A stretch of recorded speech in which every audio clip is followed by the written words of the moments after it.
I would have walked out of this movie 6 months ago, but today I didn't, and I have to admit that I'm glad I didn't, because Weapons, this movie may have a bad title, but it's definitely worth spending the time to watch either now or in the future, and I'm going to say it is a go to spend money on, to pay, to go and see while it's in the theaters. IMAX? Not sure.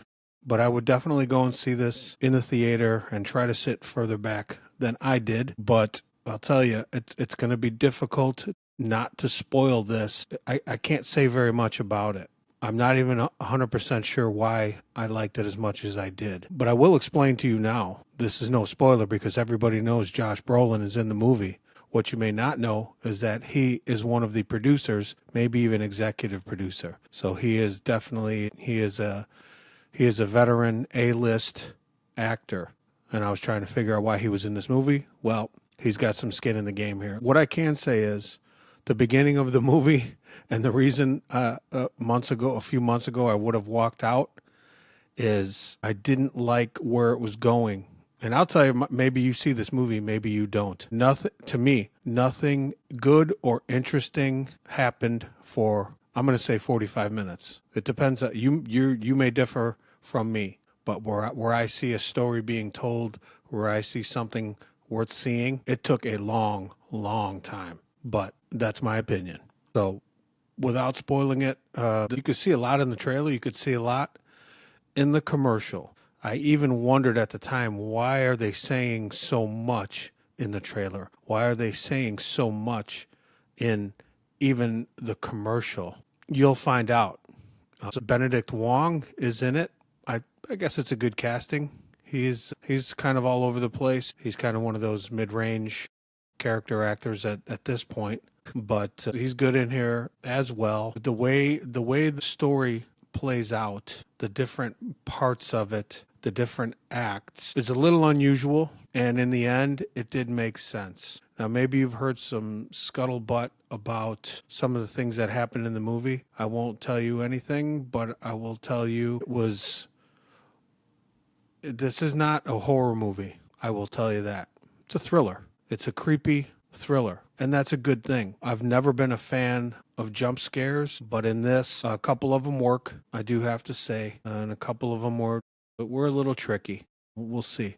Maybe I will talk some spoilers here shortly. What I didn't like, what I definitely don't care for, is the title. It's called Weapons, and although they explain it in the movie, it still doesn't make sense. I think if this movie does not do well, I haven't looked at the numbers. It's Sunday afternoon. I just got back from seeing it. I haven't seen any numbers yet. If it doesn't do well, it's because if somebody has not seen the trailer and they just walk past the movie poster, or if they're skimming through titles, the title Weapons means absolutely nothing. It's not provocative. It's not interesting. I'm not sure why they landed on that. Maybe they did some market research. Not good. I mean, it's going to hurt the movie probably short term and long term, because although it was good, it was not earth shattering or groundbreaking. You know, it will blend into the history of these jump scare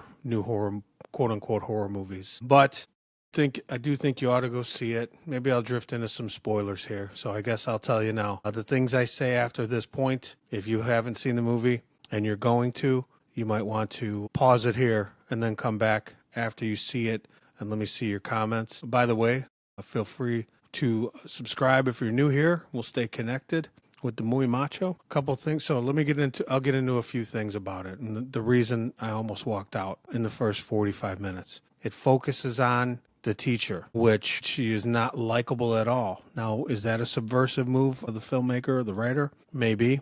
But I had nothing but disdain for this woman for almost an hour. So it was risky for them. That was a really long wait. It had that when they started showing the different chapters, the way the day went for all the different people.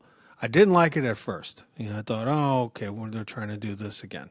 It does work in the end where you see everybody's day up to that point, explaining why they were doing what they were doing, especially when we end up in the house, in the third act there, or the would-be third act. So I did like that part about it. The Brolin part, out the figuring out the crime. I was always wondering where the police were, where are the authorities, why is it, why is there no real investigation taking place? And since we're in spoiler land, I'll just tell you, it was great to see Amy Madigan. She is also from Chicago. She is a forgotten actress. She's been lost as far as as far as I know. To tell you the truth, I don't know her from much other than Uncle Buck and a couple of other things. She also has a very unique look and a very unique sounding voice that Hollywood has dispensed with mostly. But it was great to see her. She is a fantastic actress, and she does a really great job in this. I love the way where her character ends up. It was very cool. But yeah, so that part is cool. The way the story played out, I like the kid. I like that he was able to keep calm and figure some stuff out. I'm very curious to find out where this goes with him. Obviously, now what they don't explain is, can anybody use their blood to do the voodoo? Was it the tree? Is the tree the key? I've done no research on this movie.